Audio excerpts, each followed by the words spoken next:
use IVF, and I thought nothing of it, but my views changed. Ever since I gave birth naturally to my own child, I began to question the morality of what I'd done before. Witnessing her personality and individuality develop has made me feel both overjoyed and ashamed. The eggs from which she grew could have been one of the eggs I so thoughtlessly gave away for science. It's the beginnings of a new life, and life is precious. Also, if you let this motion pass, what will the consequences lead to in the future? Perhaps some illnesses may be cured, perhaps. But what if it starts to lead to things like designer babies and clones? Where will that leave society? Thank you, Caitlin! And now the studio audience, the lines are now open. First in our panel of judges, we have Dr. Mark Fick, who is a scientist from Glasgow University. Well, I have to disagree with your views. As a scientist, my aim is to continue to develop cures for diseases like humankind. I believe that it is justifiable to use test tube embryos for the purpose of stem cell research. The potential benefits of society are enormous. After all, the child that you bore would probably not made it past 2 years but for developments in medical research.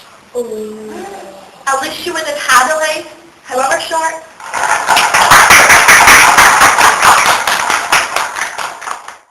Thank you, Dr. Mark Fick. Next up we have Dr. Nigella Descartes, who is a philosopher. You provide some compelling arguments, and I respect your bravery. I would like to make a point, however, about clones. Could cloning not in ways possibly benefit society? For example, what if scientists were able to clone highly intelligent or creative people? Would not society benefit from being populated with these types?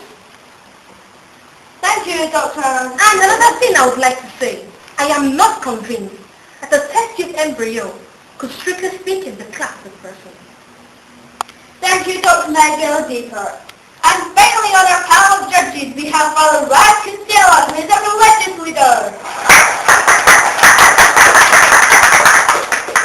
I will get to the point straight away, as this is not a complicated matter in my view.